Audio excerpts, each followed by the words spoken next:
Hi guys, Cameron here, and welcome to one of the last videos that will be coming out in relation to the Curse of the Necromancer, the Fall of the Necromancer campaign book that has been going on, and the campaign that I have been running and doing with my friend Matthew.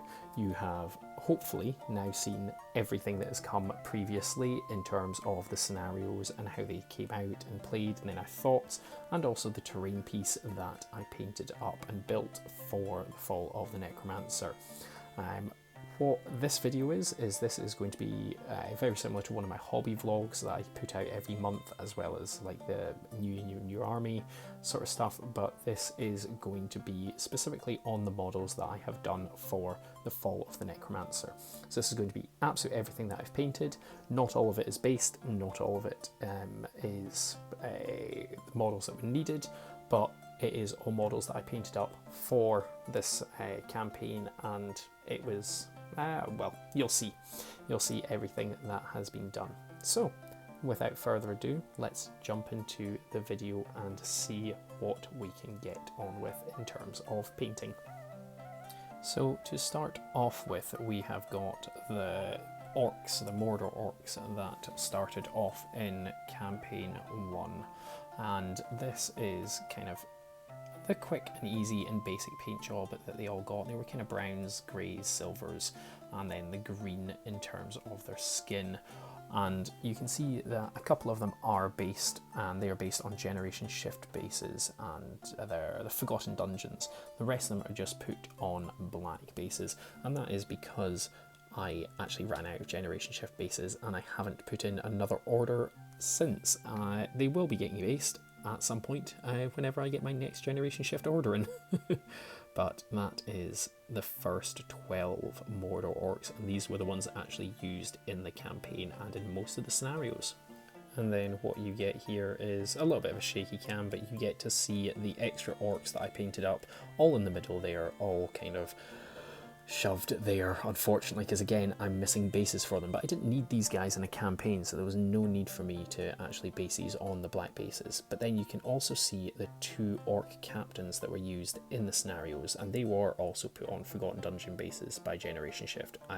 By the way, massive shout out to Generation Shift. As you can probably tell, I like them and I use their bases an awful lot, so 100% recommend them if you can get your hands on them.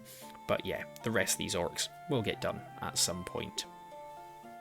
And then from there we move on to the Pesky Elves.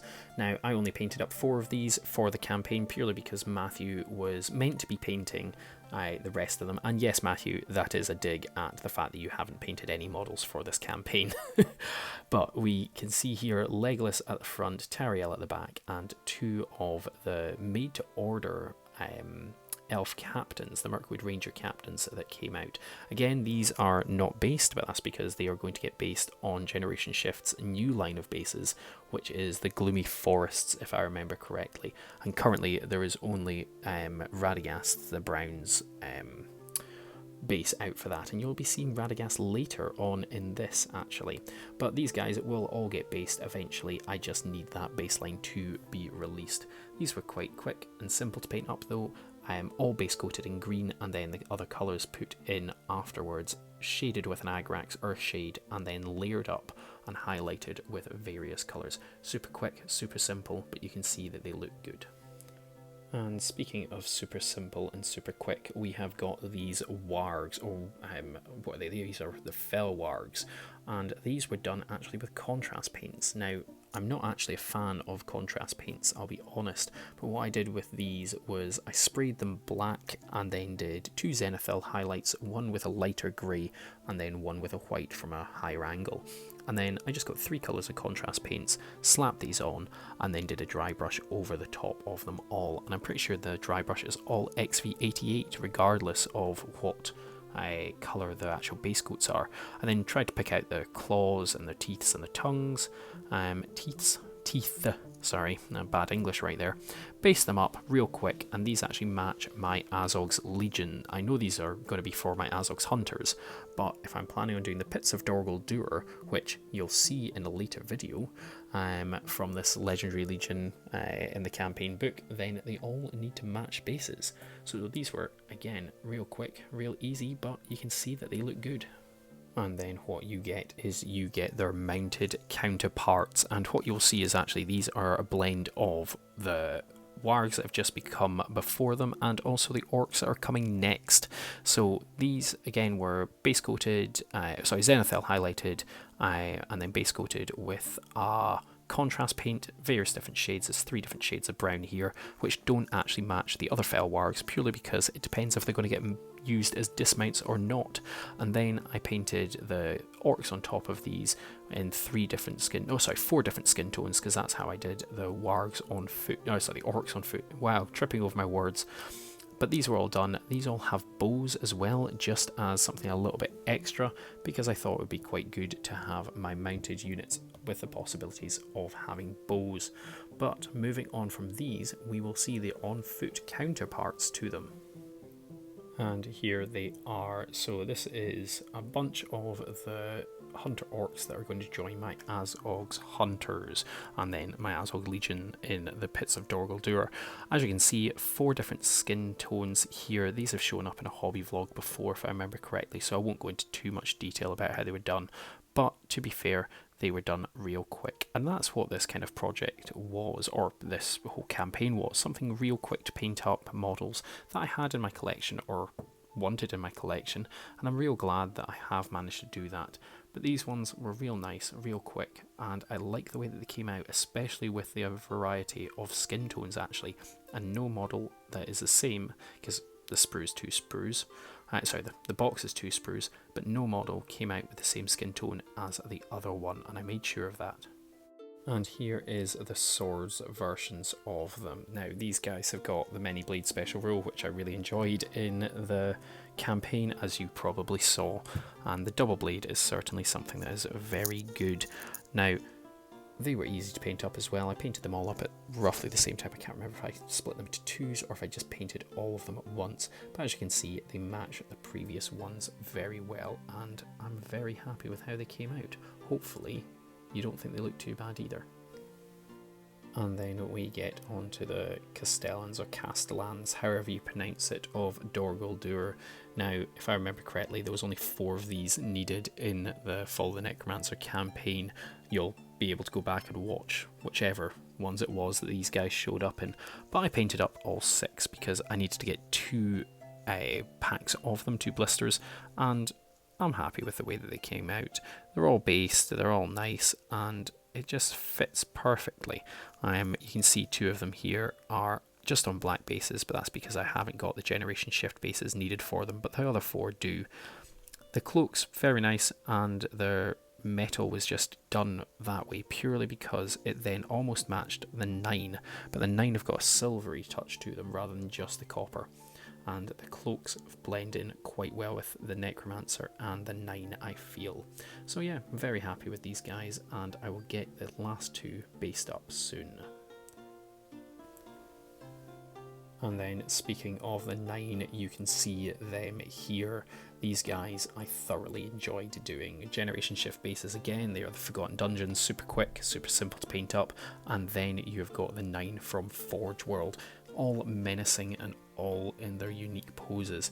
Their cloaks I was very happy with, that's just dry brushing for them, and then their metals is a copper with, I think it was an Agrak shade, and then brought up to silver just to make them look slightly better than the Castellans of Dor Guldur. You can see how they do match in though, and they also match in with the Necromancer. It's definitely one of my better paint jobs that I did, and actually they performed super well over on my Instagram, which if you would like to check out, I do post all the models that I ever complete there, and the link is in the description below. But back onto the models. So these I really enjoyed painting, and like I say, they were super quick. If I ever get the chance, I would love to paint up a second set of these. If anyone out there is looking for a commission artist to do them, give me a shout, because the answer will be yes. I don't really care how much you're willing to pay, I want to paint them anyway. So give me a shout. But moving on to the next set of models. And this one is one that you might not have thought you would have seen it. Gandalf the Grey in a cage. Now the reason that he is here is because in the final scenario I used him in a cage for when the Keeper of the Dungeons is about to whack him over the head, and he also appears in my display board in the Fall of the Necromancer campaign, and also how I'm going to display them when I take them to tournaments. You can see that video, it was uploaded last week, and it will also be in the playlist if you've managed to find that.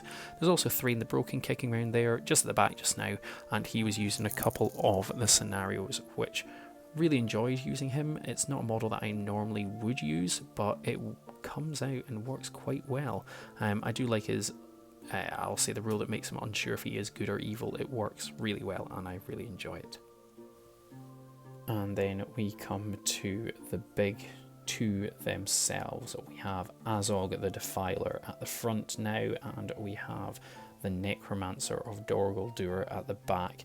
Now, Azog was painted up a good wee while ago, I think during lockdown 1 of 2021 when I started my Azog's Legions army, and then the Necromancer, he was painted up at the same time as the Nine and the Castellans of Dorgol Dur Castellans. I really need to figure out which one that is.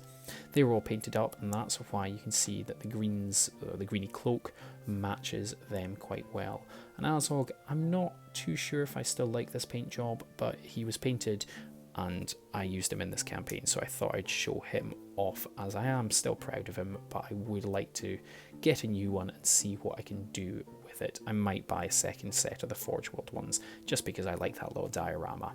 But yeah, these two big hitters, absolutely fantastic, and they did real well in the campaign. And then we get onto the White Council, and I think these are the models that I enjoyed most about kind of painting for this campaign, especially Galadriel. It's not her normal look that I've gone for here, but I'm very happy with how it did come out. And then Radagast, actually, I'm very impressed with his beard. Gandalf, overall, I think he looks good in terms of just how I've managed to define different greys. And Saruman, I'm quite impressed with his cloak, but really not happy with his beard and how it doesn't work. Then we've got Elrond, who I wasn't expecting to be easy, but it turns out it wasn't too hard an actual model to paint up. So overall, they're all very, very good, and I'm very happy with them. You can see they are not based apart from Gandalf. Now that's because Gandalf's on his Forgotten Dungeon base to match Thrain the Broken, but the rest of them are going to go on to Gloomy Forest bases once I get them, and I will paint up a second Gandalf.